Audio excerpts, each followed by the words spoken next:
बच्चों, नमस्कार।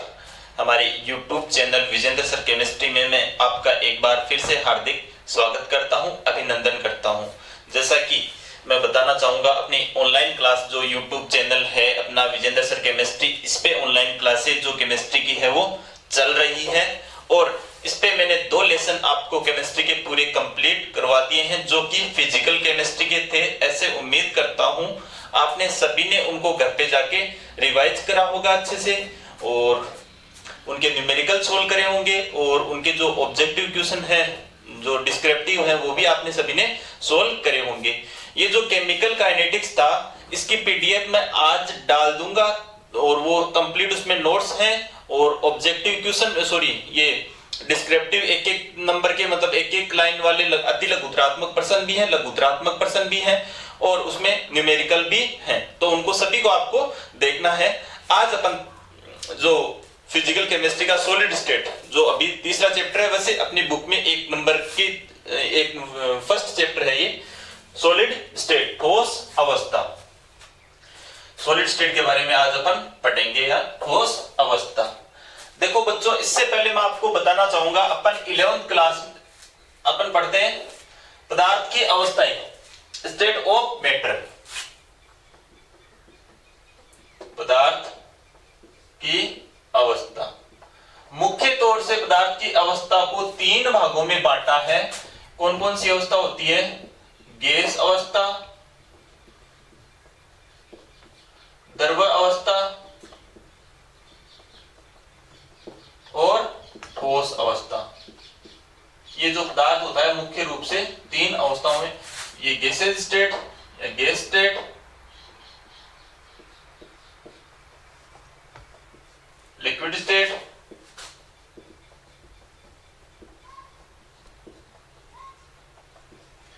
और सॉलिड स्टेट।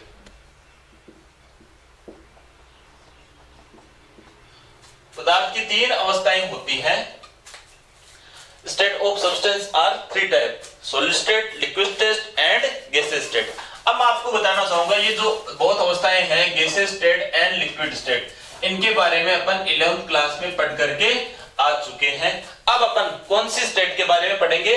पदार्थ की अवस्था जो ठोस अवस्था है उसके बारे में अपन इस चैप्टर में पढ़ेंगे। पदार्थ की कौन सी अवस्था के बारे में अपन पढ़ेंगे? यहाँ पर ठोस अवस्था के बारे में। ठोस अवस्था बोले या फिर इसको कहेंगे अपन सॉलिड स्टेट, ठोस अवस्था। अब अपन सबसे पहले यहां पर ठोस अवस्था के गुणधर्मों की बात करेंगे। ठोस अवस्था के अभिलाक्षणिक गुणधर्म। जो पदार्थ की ठोस अवस्था होती है, ठोस अवस्था के अभिलाक्षणिक गुणधर्म। अभिलाक्षणिक गुणधर्म, the characteristic property of solid state. जो ठोस अवस्था होती है उसके अभिलाक्षणिक गुणधर्मों के बारे में अपन बात करेंगे। मार्कर थोड़ा ठीक से नहीं चल रहा है। ठोस अवस्था के अभिलाक्षणिक गुणधर्मों के बारे में अपन अध्ययन यहां पर करते हैं या इनके बारे में अपन पढ़ते हैं। तो मुख्य अभिलाक्षणिक गुणधर्म क्या होते हैं?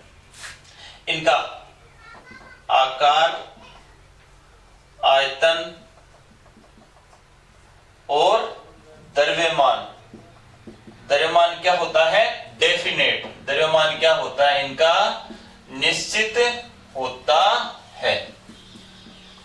तो और ये दृढ़ होते हैं। ठोस कैसे होते हैं? दृढ़ होते हैं तथा दृढ़ होते हैं। तो आप सभी जानते हो ठोस, जैसे ये मार्कर है सॉलिड, इसका शेप फिक्स है, इसका आकार निश्चित है। जैसे कोई भी ठोस पदार्थ आप ले सकते हो, चाहे बेलन ले हो, चाहे गोला ले हो, चाहे और कोई ठोस सॉलिड स्टेट या ठोस वस्तु ले हो, उसका आकार क्या रहता है? बेलन बेलनाकार है और गोला गोलाकार है। तो ये आकार इनका फिक्स डेफिनेट है या नहीं है? तो ठोस अवस्था का आकार क्या होता है? निश्चित। आयतन भी क्या होता है इनका? डेफिनेट होता है, निश्चित होता है। और द्रव्यमान यानी वेट, इनका भार भी क्या होता है? निश्चित होता है। क्लियर हुई है सभी बातें ठोस अवस्था के बारे में अपन जानते हैं। दूसरा, इनका जो आयतन है वो पात्र के आयतन पर निर्भर नहीं करता है। तो इनका आयतन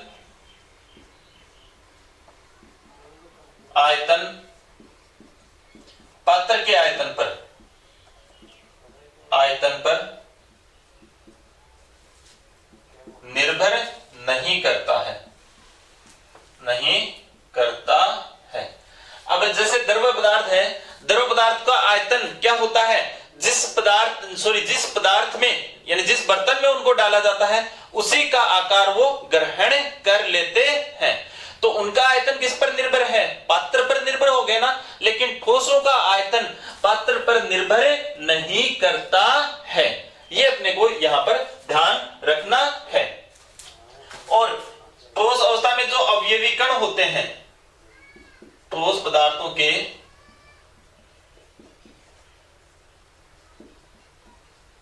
अवयवी कणों के मध्य, अवयवी कण कौन से होते हैं, अणु हो सकते हैं, परमाणु हो सकते हैं, या क्या हो सकते हैं, आयन हो सकते हैं। ठोस पदार्थों के अवयवी कण, यानी अवयवी कण का मतलब मूलभूत कण, फंडामेंटल पार्टिकल या कॉन्स्टिट्यूट पार्टिकल। जो अवयवी कण, इसका मतलब अवयवी कणों का मतलब यहां पर यह है कि जिन कणों से मिलकर के ठोस बनता है वही कण उस ठोस के कौन से कण होते हैं, अवयवी कण होते हैं। क्लियर हुई ये बात। वो क्या हो सकते हैं, यानी अणु मिलकर के भी ठोस बना सकते हैं, परमाणु मिलकर के भी ठोस बना सकते हैं, आयन मिलकर के भी ठोस बना सकते हैं। तो इन ठोस पदार्थों के अवयवी कणों के मध्य परबल अंतराणविक आकर्षण बल पाए जाते हैं। अंतराणविक आकर्षण बल पाए जाते हैं, जिससे इनके अवयवी कणों के बीच की दूरी क्या हो जाएगी, बहुत ही कम। जिससे अवयवी कणों के बीच की दूरी, ठोस के अवयवी कणों के बीच की दूरी बहुत क्या हो जाती है, कम हो जाती है, बहुत ही कम होती है। ये क्लियर हुई बात। यानी ठोस के कॉन्स्टिट्यूट पार्टिकल या जो अवयवी कण होते हैं उनके मध्य की दूरी क्या होती है, बहुत ही कम। क्यों होती है, क्योंकि उन अवयवी कणों के मध्य परबल अंतराणविक आकर्षण बल पाए जाते हैं। तो वो परबल होंगे तो अवयवी कण को एक दूसरे को आकर्षित करेंगे, तो वो कण एक दूसरे के क्या जाएंगे, बिल्कुल पास आ जाएंगे। तो ये बिंदु भी आप सबको क्या हुआ, क्लियर हुआ। आगे जो ठोस होते हैं उनके अवयवी कण एक निश्चित स्थान पर रहते हैं, यानी वो अपनी माध्य स्थिति के इर्द गिर्द, यानी अपनी जो पोजीशन होती है, अपनी जो स्थिति होती है उसके इर्द गिर्द केवल कंपनीय गतियां ही करते हैं। कौन सी गतियां करते हैं, कंपन ही होता है ठोस पदार्थ में। जैसे मान लो आप किसी ठोस पे चोट मारते हो तो वहां पर केवल क्या होता है, वाइब्रेट होता है। तो अवयवी कण कौन सी गति करते हैं, कंपनीय गतियां, इसको दोलन गति भी कहते हैं। तो इसके अवयवी कण किसके अवयवी कण, ठोस पदार्थों के अणु हो सकते हैं, परमाणु हो सकते हैं, या फिर मैं कहूं क्या हो सकते हैं, आयन हो सकते हैं। अवयवी कण अपनी माध्य स्थिति के इर्द गिर्द केवल कंपनीय गति ही करते हैं, अपनी माध्य स्थिति के इर्द गिर्द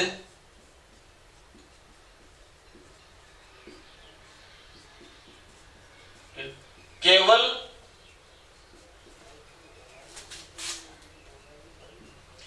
कंपनीय गतियां ही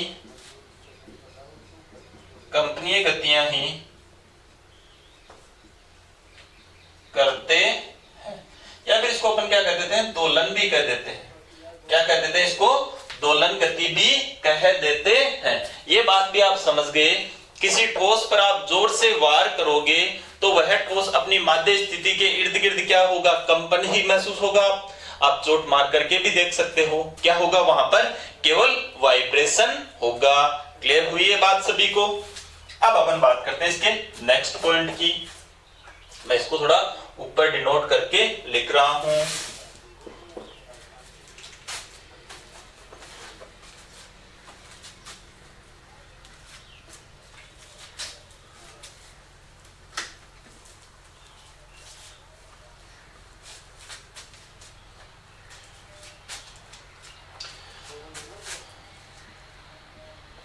ठोस पदार्थों का घनत्व है,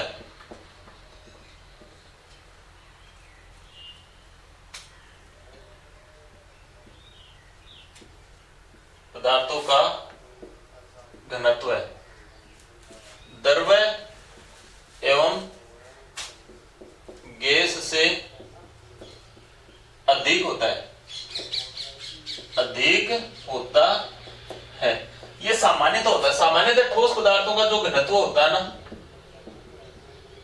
जनरली जो ठोस पदार्थ होते हैं उनका घनत्व द्रव और गैस से क्या होता है, अधिक होता है। घनत्व इकाई आयतन में उपस्थित द्रव्यमान वो क्या कहलाता है, घनत्व कहलाता है। और ठोस का घनत्व है, ठोस के इकाई आयतन में द्रव्यमान क्या रहेगा, ज्यादा रहेगा, तो ठोस का घनत्व क्या रहता है, ज्यादा, गैस और द्रव से। लेकिन अपने को यहां पर एक चीज का ध्यान रखना है, जल का घनत्व है, घनत्व बर्फ से अधिक होता है, बर्फ से अधिक होता है। जल का घनत्व बर्फ से क्या होता है, अधिक होता है। जल क्या है, द्रव, बर्फ क्या है, ठोस। ये ध्यान रखना है। बताया घनत्व ज्यादा किसका होता है, जनरली किसका घनत्व ज्यादा होता है, ठोस पदार्थों का। यहाँ पर ज्यादा घनत्व किसका है, द्रव का। ये चीज अपन 11वीं क्लास में पढ़ करके आ जाते हैं, क्योंकि ठोस अवस्था में जो जल ठोस अवस्था में रहता है यानी बर्फ के रूप में, तब इसकी आकृति होती है त्रिविमीय दृढ़ आकृति होती है, अर्थात इनके कणों के मध्य जो अणु होते हैं उनके मध्य क्या रह जाता है, रिक्त स्थान रह जाता है।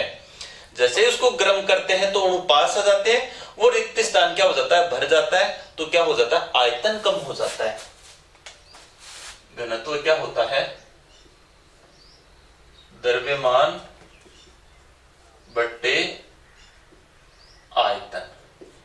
बर्फ में क्या रहता है, इसका आयतन क्या रह जाता है, अधिक होता है। आयतन अधिक तो घनत्व क्या हो जाएगा, कम। और जल में क्या होता है, किसमें, द्रव जल में। जैसे ही बर्फ को गर्म करेंगे तो जो अणु थे जल के वो दूर दूर थे, बर्फ में जो दृढ़ त्रिविमीय संरचना थी उसमें वो क्या जाएंगे, उनके मध्य के बंध टूटेंगे और वो क्या जाएंगे, पास पास आ जाएंगे। पास पास आने पर आयतन क्या हो जाएगा, आयतन क्या हो जाएगा, घट जाएगा, और आयतन घटते ही घनत्व क्या हो जाएगा, बढ़ जाएगा। इस चीज का अपने को ध्यान रखना है। जनरली बोले तो ठोस पदार्थों का घनत्व द्रव और गैस से क्या होता है, अधिक होता है। लेकिन अपन बात करें आइस की और वाटर की, किसका घनत्व ज्यादा होगा, वाटर का, द्रव का। आइस का, ठोस का क्या होगा, कम होगा। कारण बर्फ को गर्म करके द्रव अवस्था में बदलते हैं तो अणु क्या आ जाते हैं, पास पास आ जाते हैं, आयतन घट जाता है और घनत्व बढ़ जाता है। बता सकते हैं। आगे वाले बिंदु की बात करें, ठोस क्या होते हैं, असंपीड़ित होते हैं। कैसे होते हैं, असंपीड़िय, यानी इनमें कंप्रेंस यानी दबने का गुण नहीं पाया जाता है। द्रव में कुछ पाया जाता है और गैसों में सर्वाधिक संपीड़ितता का गुण पाया जाता है। ये कैसे होते हैं, असंपीड़ित, नॉन कंप्रेसिव होते हैं, यानी ये दबने का गुण इनमें बिल्कुल भी नहीं पाया जाता है। तो ठोस पदार्थ कैसे होते हैं, असंपीड़ित होते हैं। इस चीज का भी अपने को क्या रखना है, ध्यान रखना है। ठोस पदार्थों में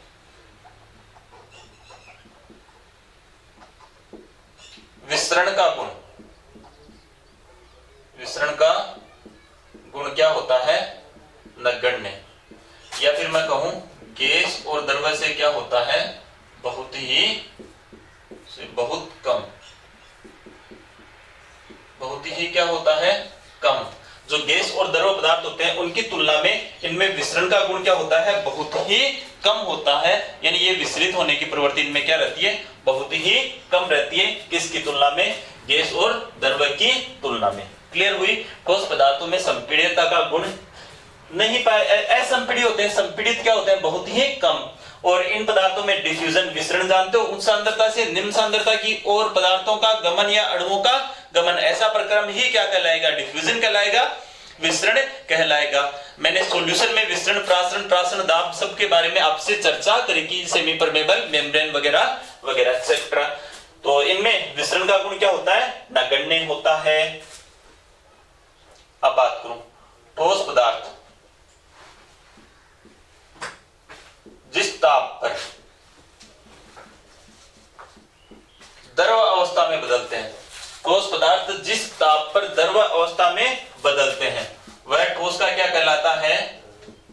गलनांक कहलाता है। क्या कहलाता है? ठोस पदार्थ का गलनांक कहलाता है। और इसको अपन वैसे बोल भी सकते हैं, गलनांक बिंदु क्या होता है? वह ताप जिस पर कोई ठोस पदार्थ द्रव अवस्था में बदलता है, वही उस ठोस पदार्थ का क्या कहलाता है? गलनांक बिंदु कहलाता है। तो ये क्या किसकी बात करी मैंने अभी? ठोस पदार्थ के गलनांक बिंदु की। तो इन सब चीजों के बारे में आप एक एक करके बता सकते हो। इससे अपने को सॉलिड स्टेट के बारे में जानकारी मिलती है। ये है characteristic property of solid state, ठोस अवस्था के अभिलाक्षणिक गुणधर्म। क्लियर हुई आपको? आकार, आयतन, द्रव्यमान निश्चित होता है और ये दृढ़ होते हैं। इनका आयतन पात्र के आयतन पर निर्भर नहीं करता है। क्लियर है ये बिंदु सभी को? ठोस अवस्था या पदार्थों के अवयवी कण, अणु, परमाणु अथवा जो आयन होते हैं, इनके मध्य प्रबल अंतराणविक आकर्षण बल पाए जाते हैं, अर्थात इनके मध्य की दूरी क्या हो जाती है? बहुत ही कम। अपनी माध्य स्थिति के इर्द गिर्द केवल क्या करते हैं? वाइब्रेट करते हैं, दोलन करते हैं। इनका घनत्व द्रव और गैस के घनत्व से क्या होता है? अधिक होता है। लेकिन जल वाला केस आपको ध्यान रखना है। और ये असंपीड्य होते हैं। इनमें विसरण का गुण नगण्य होता है, गैस अथवा द्रव से बहुत ही कम। और ठोस पदार्थ जिस ताप पर द्रव अवस्था में बदलते हैं, वही ताप इनका क्या कहलाता है? मेल्टिंग पॉइंट या गलनांक बिंदु कहलाता है। तो ये सभी आपको ठोस अवस्था के गुणधर्मों के बारे में लिखना है। तो इनको आप इनके सभी के आपको क्या तैयार करने हैं? नोट्स। अब अपन बात करेंगे आगे वाले टॉपिक की। तो इनका आप या तो स्क्रीनशॉट ले सकते हो या फिर आप इनको वीडियो को रोक रोक करके लिख सकते हो।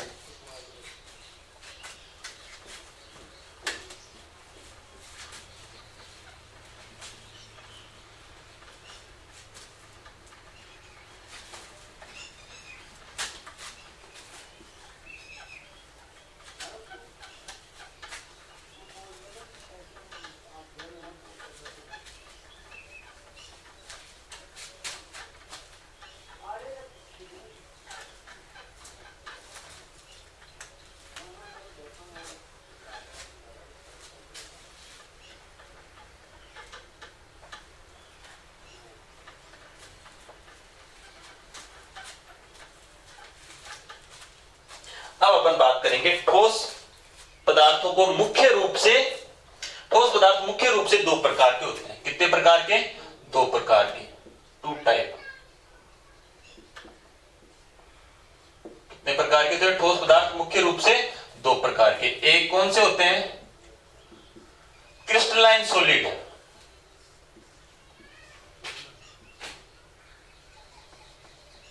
क्रिस्टलाइन सॉलिड इनको कहते हैं अपन क्रिस्टलीय ठोस। और एक होते हैं नॉन क्रिस्टलाइन सॉलिड।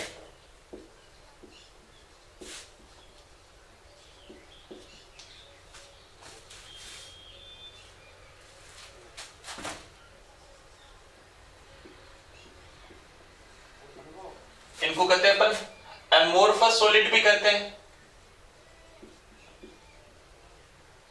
इनको क्या कहते हैं अपन? अमोर्फस। या फिर इनको कहते हैं अपन अक्रिस्टलीय ठोस।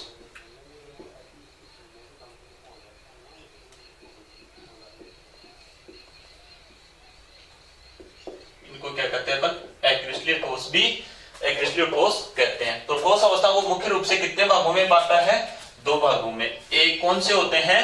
Crystalline solid. और एक कौन से होते हैं? नॉन क्रिस्टलाइन सॉलिड, या इनको अपन कहते हैं अक्रिस्टलीय ठोस। और ये कैसे ठोस होते हैं? क्रिस्टलीय ठोस और अक्रिस्टलीय ठोस। क्लियर हुई बात सभी को? और इनको अपन एमोर्फस सॉलिड भी कहते हैं, या इनको अतिस्थित द्रव भी कहते हैं। क्या कहते हैं? इनका एक नाम और क्या है? अतिस्थित। इनको अतिस्थित द्रव भी कहते हैं। अतिस्थित द्रव, या इसको आभासी ठोस भी कहते हैं। क्या कहते हैं इसको? आभासी ठोस। ये इनके क्या नाम है? इन नामों से भी कई बार अपने को एग्जाम में क्वेश्चन पूछ लिया जाता है। तो ये है ठोस कितने प्रकार के? दो प्रकार के, crystalline solid and non crystalline solid. इनको एमोर्फस या अतिस्थित द्रव, आभासी ठोस, इनको वास्तविक ठोस कहते हैं। क्या कहते हैं इनको? वास्तविक ठोस, ट्रू सॉलिड। कौन से सॉलिड कहते हैं? True solid. ट्रू सॉलिड इनको अपन कहते हैं। अब अपन बात करेंगे इनके गुणधर्मों के बारे में। क्रिस्टलाइन सॉलिड के कौन कौन सी प्रॉपर्टी होती है, नॉन क्रिस्टलाइन सॉलिड की कौन कौन सी प्रॉपर्टी होती है, इनके बारे में अपन एक एक करके बात करेंगे। तो सबसे पहले बात करते हैं अपन क्रिस्टलीय ठोस के अभिलक्षण, साथ साथ अपन किसके लिखते जाएंगे? अक्रिस्टलीय ठोसों के अभिलाक्षणिक गुणधर्म भी लिखते जाएंगे। ये इनके क्या होंगे? ठीक विपरीत होंगे। देखो इनमें क्रिस्टलीय ठोसों में जो अवयवी कण होते हैं, अवयवी कण कॉन्स्टिट्यूट पार्टिकल क्या हो सकते हैं? अणु हो सकते हैं, परमाणु हो सकते हैं, या फिर मैं कहूं क्या हो सकते हैं? आयन हो सकते हैं। अवयवी कणों की एक निश्चित एवं नियमित व्यवस्था होती है। तो यहां पर ये अपन ने लिख दिया अवयवी कण अणु हो सकते हैं, परमाणु अथवा आयन, जिनसे ठोस मिलकर के बना है वही उस ठोस के अवयवी कण। यदि अणु से बना है तो वो अणु के अवयवी कण, परमाणु से ठोस बना है तो परमाणु हो गए अवयवी कण, और यदि ठोस आयनों से बना है तो अवयवी कण कॉन्स्टिट्यूट पार्टिकल क्या हो गए? आयन हो गए। क्लियर हुई ये बात? अब वो जो अवयवी कण होते हैं उनकी एक निश्चित और नियमित व्यवस्था होती है।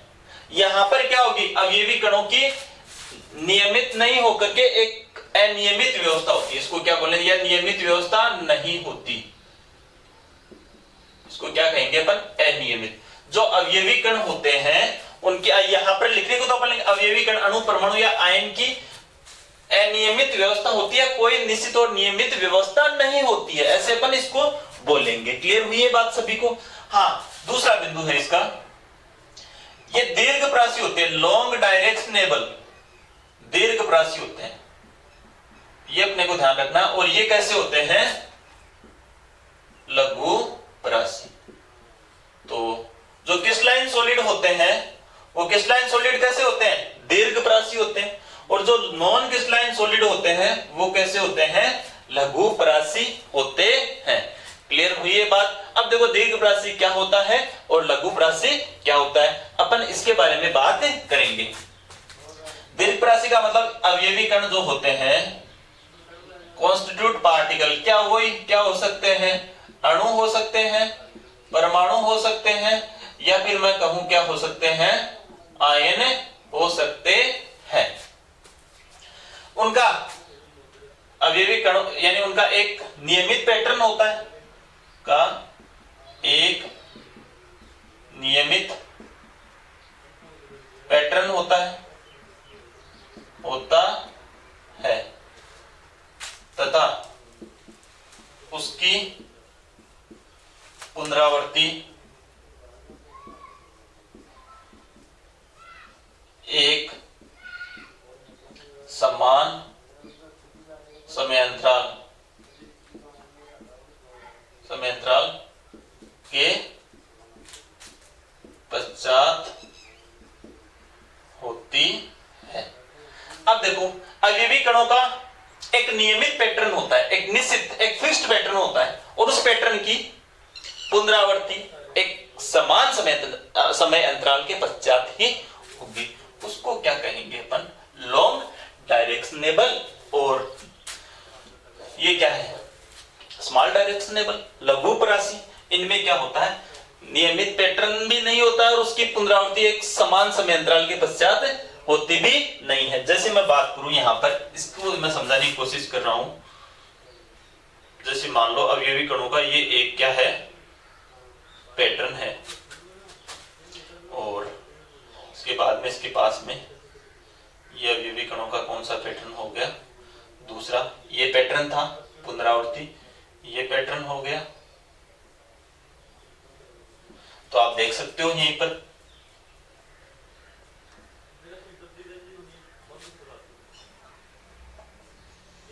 तो ये जो देख सकते हो पैटर्न, पुनरावृत्ति देख सकते हो, पैटर्न और पुनरावृत्ति देख सकते हो।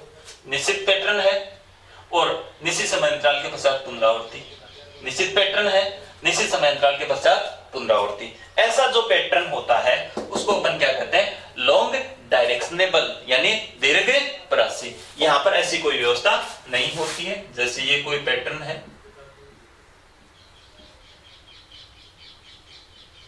इस प्रकार से बन जाए, तो यहां पर कोई निश्चित पैटर्न भी नहीं है और निश्चित समय अंतराल के पश्चात उसकी पुनरावृत्ति भी नहीं हो रही है। ये था आपको समझाने के लिए। तो ये चीज आपको सभी को क्लियर हुई। दीर्घपरासी और लघुपरासी में किसी को कोई दिक्कत नहीं होनी चाहिए। अब अपन बात करते हैं इनके मेल्टिंग पॉइंट, मेल्टिंग पॉइंट या फिर क्या कहें अपन गलनांक की। जो क्रिस्टलाइन सॉलिड होते हैं उनके गलनांक क्या डेफिनेट होते हैं, निश्चित होते हैं और शार्प होते हैं, तीक्ष्ण। इनके गलनांक क्या होते हैं, इनके गलनांक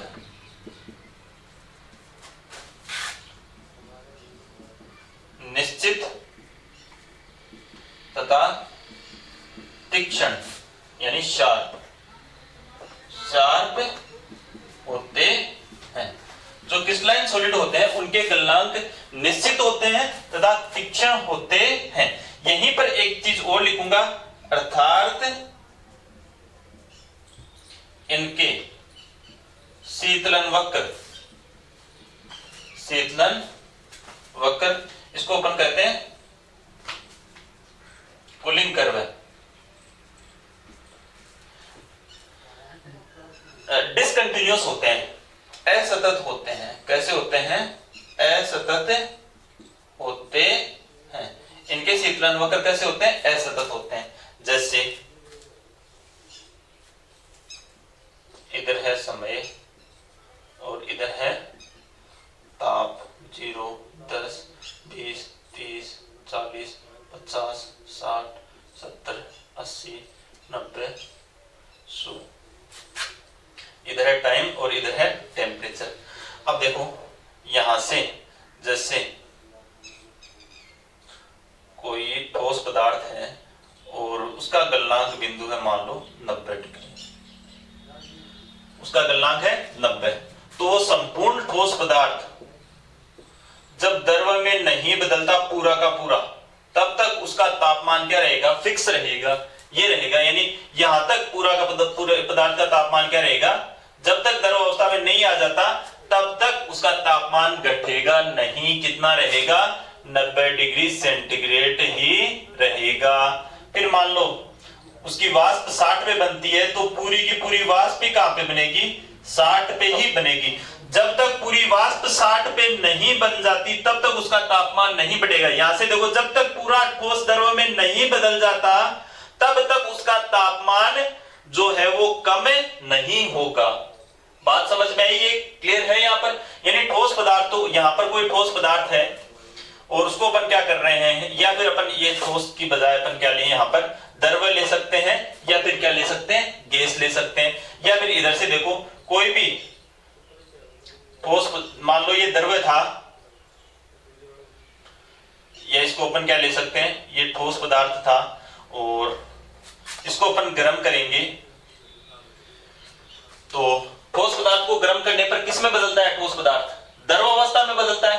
तो इसको गर्म करने पर जब तक ये पूरा का पूरा ठोस पदार्थ द्रव अवस्था में नहीं बदल जाता तब तक इसका तापमान क्या रहेगा, चाहे यहां से मान सकते हो ठोस पदार्थ को, चाहे यहां से मान सकते हो, चाहे कहीं पर भी मान सकते हो, जब तक पूरा ठोस द्रव में नहीं बदलेगा तब तक उसका तापमान क्या रहेगा, स्थिर रहेगा। जैसे मान यहीं से मान सकते हैं, यहां से मानो आप ठोस पदार्थ, यहां पर इसका गलनांक कितना रहा है, 60 डिग्री सेंटीग्रेड।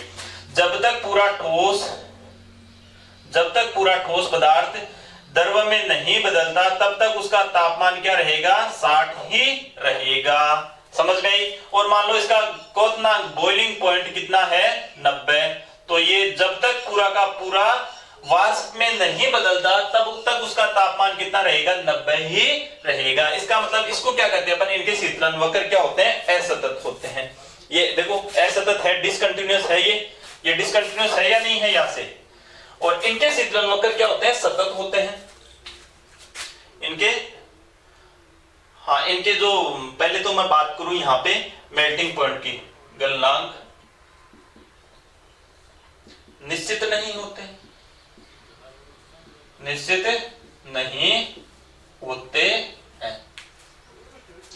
और शीतलन वक्र कैसे होते हैं इनके शीतलन यानी जो कूलिंग कर्व होते हैं वो कैसे होते हैं सतत होते हैं। इनके शीतलन वक्र अपने को किस प्रकार से टाइम और ये टेम्परेचर ताप, तो ये शीतलन वक्र कैसे प्राप्त होंगे अपने को सतत प्राप्त होते हैं। तो ये शीतलन वक्र क्या कैसा प्राप्त हो रहा है यहाँ पर कंटिन्यूअस।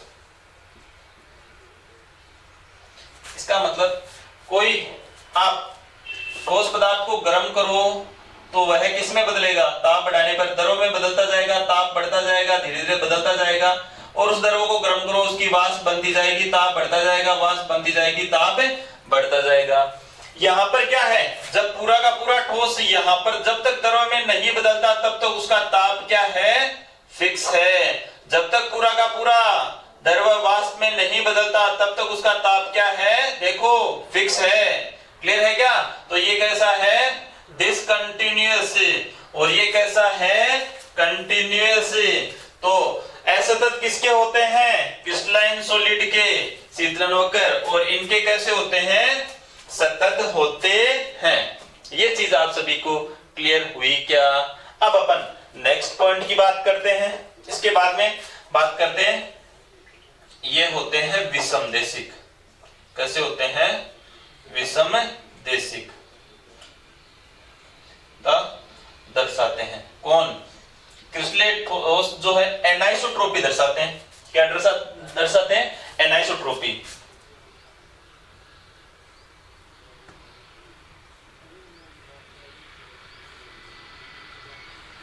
और ये होते हैं समदेशिक। क्रिस्टलेट ठोस कैसे होते हैं आइसोट्रोपिक। ये कैसे होते हैं क्रिस्टलेट ठोस समदेशिकता दर्शाते हैं, समदेशिकता दर्शाते हैं। क्या दर्शाते हैं ये क्रिस्टलेट ठोस दर्शाते हैं, सॉरी क्रिस्टलेट ठोस विषमदेशिकता एनाइसोट्रोपी, और ये क्या दर्शाते हैं आइसोट्रोपी या मैं कहूं समदेशिकता दर्शाते। ये दो नाम हैं, ये तो अपने को ध्यान रखना है। विषमदेशिकता दर्शाते हैं कौन क्रिस्टलाइन सॉलिड, और ये जो क्रिस्टलाइन सॉलिड या एमोर्फस सॉलिड है या अतिशीतित द्रव है या आभासी ठोस है वो दर्शाते हैं समदेशिकता। क्या दर्शाते हैं समदेशिकता। किसे कहते हैं विषमदेशिकता और किसे कहते हैं समदेशिकता, इसके बारे में आपको यहां पे समझाता हूं। देखो जब क्रिस्टलीय ठोसों के भौतिक गुणधर्म जैसे अपवर्तनांक, प्रतिरोधकता या ऊष्मीय ऊर्जा, इनका मापन अपन भिन्न भिन्न दिशाओं से करते हैं तो अपने को मान भी क्या प्राप्त होते हैं भिन्न भिन्न प्राप्त होते हैं।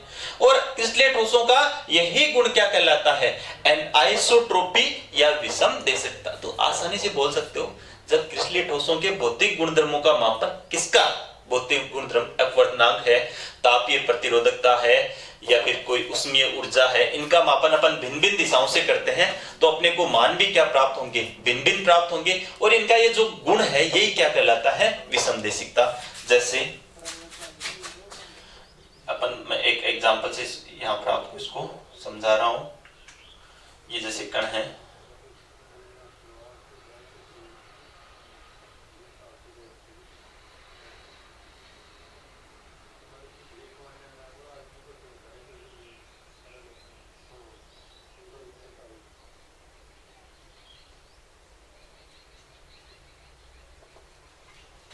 जैसे ये कोई पार्टिकल है कण है,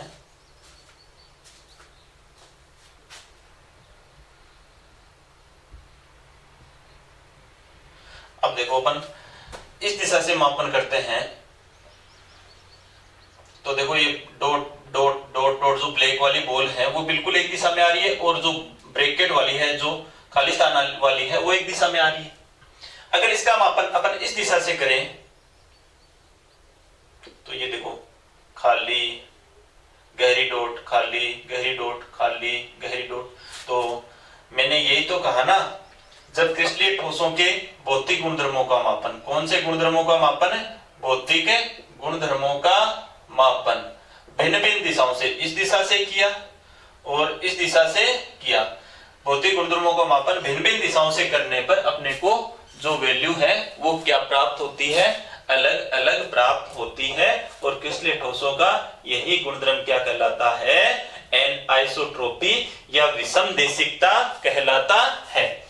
अब समदेशिकता क्या होती है इसके बारे में यहाँ पर आपको समझा देता हूं। समदेशिकता जैसे अपन इनके भौतिक गुणधर्मों का मापन इस प्रकार, कौन सी देशिकता दर्शाते हैं? विषमदेशिकता। और ये क्या दर्शाते हैं? समदेशिकता दर्शाते हैं। क्रिस्टलीय ठोस क्या दर्शाते हैं? विषमदेशिकता। और जो अक्रिस्टलीय ठोस होते हैं वो क्या दर्शाते हैं? समदेशिकता दर्शाते हैं। अब अपन इनके उदाहरण की बात कर लेते हैं। जैसे इनके एग्जाम्पल मैं यहां पर लिखूं, जैसे बात करें NaCl, जैसे बात करें KCl, जैसे बात करें Na2SO4 की, जैसे बात करें ZnS की। ये सभी के सभी कैसे हैं? ये क्रिस्टलाइन सॉलिड हैं, या फिर मैं क्या कहूं ये कैसे ठोस होते हैं?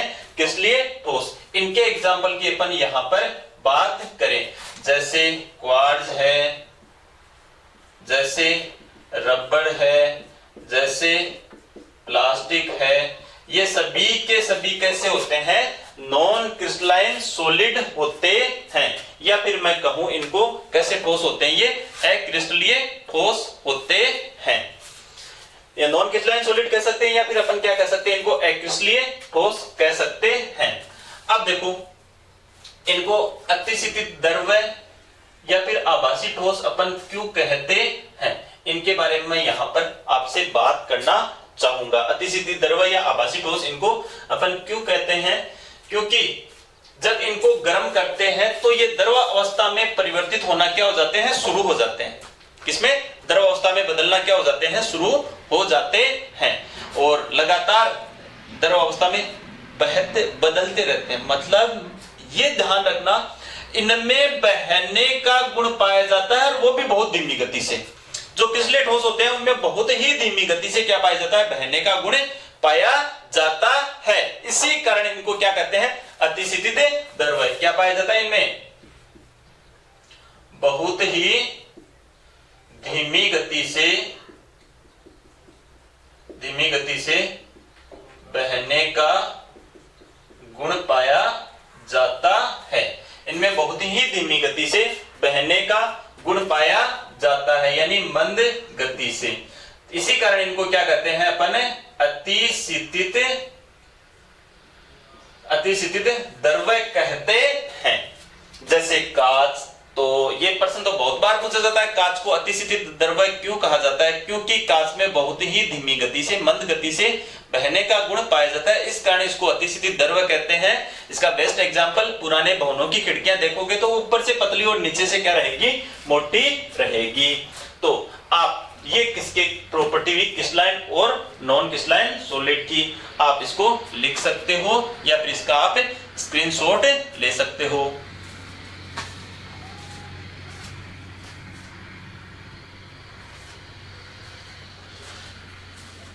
तो एक बार मैं फिर से आपको बता देता हूं क्रिस्टलीय ठोस और अक्रिस्टलीय ठोस। अवयवी कण, नियमित दीर्घपरासी। क्या होता है दीर्घपरासी? गलनांक और के बारे में बताया, शीतलन वक्र बताया, असतत होते हैं, विषमदेशिक होते हैं, एग्जाम्पल बताए। इनके बारे में सारी प्रॉपर्टी मैंने आपसे डिस्कस कर ली है। आज की ये पहली क्लास थी, और अब अपन नेक्स्ट क्लास में दूसरा लेक्चर लेंगे। तो इसको ध्यान से आपके नोट्स बनाने हैं, अच्छे से इसको तैयार करना है। तब तक के लिए धन्यवाद, थैंक यू।